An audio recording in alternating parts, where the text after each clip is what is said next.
तो अगर मैं बोलूँ कि इस सीज़न हमें समर के अंदर 2025 में एक ऐसा अलग से एनीमे देखने को मिला है जो तुम मतलब मान सकते हो कि डोरेमोन जैसा है बट एक उसका डार्क वर्ज़न। तुम्हें बहुत सारे क्यूट से बच्चे दिखेंगे तुम्हें जो काफ़ी क्यूट दिख रहे हैं, लेकिन उनके साथ काफ़ी डार्क चीज़ें हो रही हैं। एंड इस एनीमे में बैड पेरेंटिंग के रिलेटेड भी काफ़ी कुछ दिखाया गया है।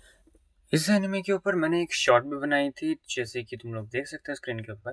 अगर तुम लोगों ने शॉर्ट देखी है तो बढ़िया है, एंड अगर नहीं देखी है तो कोई बात नहीं है। Let's begin the story. कहानी स्टार्टिंग होती है हमारी लड़की से जो कह रही होती है कि उसे अंदर एक टनल के अंदर कुछ अजीब सा एक क्रीचर दिखता है। जब वो क्रीचर बाहर आता है तो हमें दिखता है कि वो एक काफ़ी क्यूट सा एलियन है जिसका काम है खुशी करना, और उनके प्लानट का नाम वैसे हैप्पी है। तो मतलब बेसिकली उन्हें दूसरों को हैप्पी करना होता है, खुश करना होता है।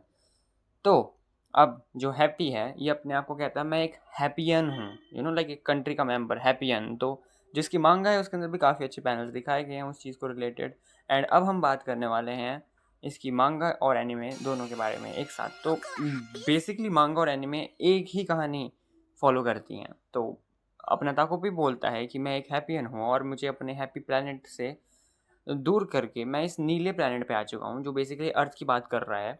एंड उसके बाद वो वहाँ पे पहुँचने के बाद कहता है कि उसे लोगों ने काफ़ी पकड़ने की कोशिश करी थी, लेकिन वो बच बचा के अपनी जान को टनल के अंदर घुसाता है। एंड उसके बाद उसको शिज़ुका, जो ये तुम्हें लड़की सामने दिखाई जा रही है, इसने उसे बचाया था।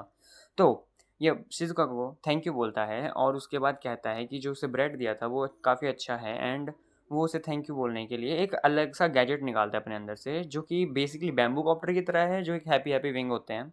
एंड उसके बाद हमें दिखाया जाता है कि वो बेसिकली मना कर देती है शिज़ुका कि मेरे को नहीं ये चाहिए। एंड हमें फिर दिखाया जाता है कि शिज़ुका जो पास्ट है वो काफ़ी डार्क है। एंड इसकी वजह से शिज़ुका उसको बाय बोल के कहती है कि I will see you tomorrow, और ये बोल के शिज़ुका निकल जाती है। उसके बाद हमें दिखाया जाता है कि शिज़ुका को 2-3 बच्चे बुली करते हैं। तुम्हें जो सामने लड़की दिखाई तो ये जा आपस रही में है। बात कर रहे होते हैं एंड वो कह रही होती है कि तो क्या लगता है तुम लोगों को इसकी पॉकेट मनी खत्म होगी तो फिर वो कहती है नहीं नहीं, अभी तो उसके पास वेलफेयर के पैसे भी होंगे, और हंसने लग पड़ते हैं। उनका मजाक उड़ा रही होती है, लेकिन फिर उसके बाद जो अपना ताकोपी है वो सोच रहा होता है कि क्या वो लोग तेरा मजाक उड़ा रहे हैं। तो फिर वो कहता है ऐसा नहीं है। उसके बाद वो उसको ठीक है बोल के निकल जाती है। ताकोपी होता है वो कहता है आज का हैप्पी गैजेट है हैप्पी कैमरा। तो फिर वो कहता है कि एक नॉर्मल कैमरे से फ़ोटो खींचते हैं, लेकिन ये नॉर्मल कैमरा नहीं है, पी। और उसके बाद वो खींच देता है उससे फ़ोटो। एंड उससे फ़ोटो खींचने के बाद वो कहता है, ये हैप्पी पेपर तुरंत। और उसके बाद वो उसकी फ़ोटो देखते हैं। फिर उसके बाद शिज़ुका कहती है कि इससे अच्छा तो स्मार्टफ़ोन ही है। फिर उसके बाद वो कहने लगता है, नहीं, नहीं, लेकिन इसके अंदर एक नया फ़ीचर है, जिसके अंदर से तुम लोग, और उसको बीच में शिज़ुका रोक लेती है। एंड उसके बाद शिज़ुका को मोटिवेट करने के लिए अपना जो हैप्पी है, वो उसको रोज़ नए-नए गैजेट दिखाना शुरू कर देता है। एंड उसी के साथ-साथ अपना जो हैप्पी है, उसे मोटिवेट करने की कोशिश करता है, उसे लाइक खुश करने की कोशिश करता है। लेकिन छठे दिन जब वो उसे एक बॉल पेन के बारे में बता रहा होता है, तो फिर वो शिज़ुका उसे कहती है कि ताकोपी मेरा मन नहीं है। और फिर ताकोपी उसके साथ घर चले जाता है एंड उसको दिखता है कि उसके पास एक बहुत क्यूट सा कुत्ता है, जिसको शिज़ुका काफ़ी पसंद करती है। एंड शिज़ुका को वो पहली बारी हँसते हुए देखता है, तो ये देख के उसे काफ़ी अच्छा लगता है। लेकिन डॉगी को वो काफ़ी ज़्यादा पसंद आ जाता है और वो उसको उछालने लग पड़ता है, जिससे ताकोपी काफ़ी ट्रॉमाटाइज़ हो जाता है। लेकिन हमें शाम का सीन दिखाया जाता है जिसके अंदर उसका डॉग सो चुका है एंड उसे सहला रही है। और शिज़ुका कहती है कि मुझे कुछ और नहीं चाहिए। अगले दिन ताकोपी के सामने शिज़ुका अजीब सी हालत में आ जाती है, जो हमें पता है कि किसी ने उसको काफ़ी ज़्यादा गंदे तरीके से टॉर्चर करा। अब उसको बचाने के लिए वो अपना एक नियम तोड़ देता है।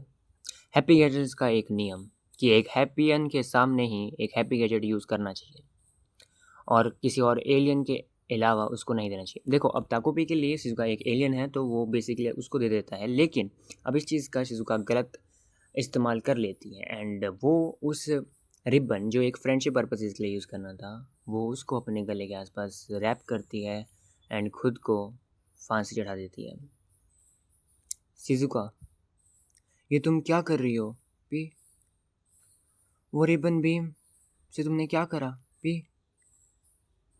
और फिर उसको वो काफ़ी घूर के देखता है, तब उसे रियलाइज़ होता है कि उसने रिबन से अपने आप को मार दिया। और इस चीज़ को सोच के वो काफ़ी डिप्रेस हो जाता है। लेकिन फिर उसे याद आता है कि ये हैप्पी पेपर काफ़ी ज़्यादा हेल्पफुल रहने वाला है एंड इसलिए वो उसे अपनी पुरानी बात याद आती है जब उसने उसको शिज़ुका को एक हैप्पी वाला गैजेट का पर्पस समझाने की पूरी कोशिश करी थी, लेकिन शिज़ुका ने उसको रोक दिया था। तो फिर उसने कहा कि ये स्पेस टाइम में पीछे जा सकता है। बेसिकली ये टाइम में पीछे जा सकता है जहाँ पे उस पॉइंट पे जहाँ पे ये फ़ोटो ली गई थी। तो ये बेसिकली टाइम ट्रैवल कर सकता है एंड इसके टाइम ट्रैवल करने के लिए ये इस कैमरा का यूज़ कर सकता है। तो हैप्पी कैमरा का यूज़ करते-करते वो एक चीज़ सोच रहा होता है कि शिज़ुका के स्माइल के लिए वो कुछ भी कर सकता है। और इसी के साथ हमें दिखाया जाता है कि शिज़ुका के वर्ल्ड में वापस आ चुका है एंड शिज़ुका उसको लाइक एक अजीब से क्या कह सकते हैं उसको फ्रेम के अंदर डाल देती है एंड वापस से अपनी सीट पर चले जाती है। अभी वो शिज़ुका को ताकुपी नहीं कहा था कि मेरे को अपनी स्कूल लेके जा ताकि वो उसकी हेल्प कर सके एंड बेसिकली जो आगे पीछे चीज़ें जा रही हैं उसमें हेल्प कर सके, तो वो उसकी हेल्प करता है। जैसे कि एक टाइम पे जब उसे खाना खाना नहीं था तो वो उसके लिए सारा खाना गायब कर देता है एंड उसके बाद जो उसके बुलीज़ हैं वो काफ़ी परेशान हो जाते हैं कि इसने खाना कैसे खा लिया? क्या इसका मतलब ये ठीक हो गई है? और वो दोनों काफ़ी खुश होते हैं। अब ये चीज़ को देख के उसका एक बुली काफ़ी ज़्यादा दुःख में आता है और ये जो अजीब सी लड़की तुम्हें दिखाई जा रही है, येलो बालों वाली, ये उसे मारना शुरू कर देती है एंड कहती है कि तुम बिल्कुल भी हमारी दोस्ती के लायक नहीं हो। तुम्हें कैसे लगा कि मैं तुम्हें ऐसे इक्वल ट्रीट कर पाऊँगी? और फिर वो उसके बाल पकड़ के खींचने शुरू कर देती है। वो येलो बालों वाली लड़की कहती है कि तुम उस औरत की बेटी हो जो मर्दों का पैसा खाती है। अगर तुमने इतना बड़ा बोलने की टाइम है तो मेरा पापा को वापस कर दो। और फिर वो एक अजीब सा पेन निकालती है अपने अंदर से और फिर वो कहती है, तभी हमारी जो शिज़ुका है वो कहती है मरीना रुको, पी। ये जो पी पी करके बोलने वाला स्टाइल था ये एक्चुअली में उसने अपने ताकोपी से सीख लिया था। और फिर वो जो है वो कहती है कि ये क्या हुआ, और वो अचानक से उसको मारती है एंड तभी टाइम रिवर्स कर देता है ताकोपी एंड फिर वो वापस उस टाइम पॉइंट पे ताकोपी रोते हुए देखती है एंड फिर उसको कहती है कि ताकोपी क्या हुआ। और फिर वो उसको कल के होमवर्क का जवाब बताता है जिससे उसको गलत ना हो। लेकिन फिर भी शिज़ुका के सेम चीज़ें शिज़ुका के साथ हो रही होती हैं, तो वो ताको भी फाइनली सोचता है कि वो खुद ही शिज़ुका की बॉडी में जाएगा एंड वो टीचर को जाके बता देगा। तो वो ज़ोर-ज़ोर से टीचर टीचर करके चीखता है एंड एक बच्चा सुन लेता है एंड फिर वो कहता है कि मैं स्टूडेंट काउंसिल में जाके उसकी रिपोर्ट कर देता हूँ। लेकिन फिर जो हमारी शिज़ुका है वो उसको मना कर देती है एंड खुद चले जाती है। तो फिर वो कहता है ठीक है, मिलते हैं, और वो भी चले जाता है।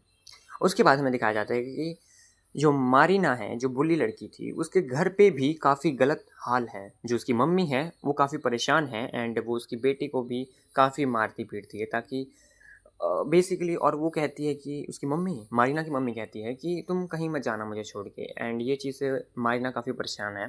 दूसरी साइड पे हमें ताकोपी दिखाया जाता है शिज़ुका के साथ एंड उसके बाद वो काफ़ी खुश होता है कि शिज़ुका फाइनली सो रही है एंड वो भी सो जाता है।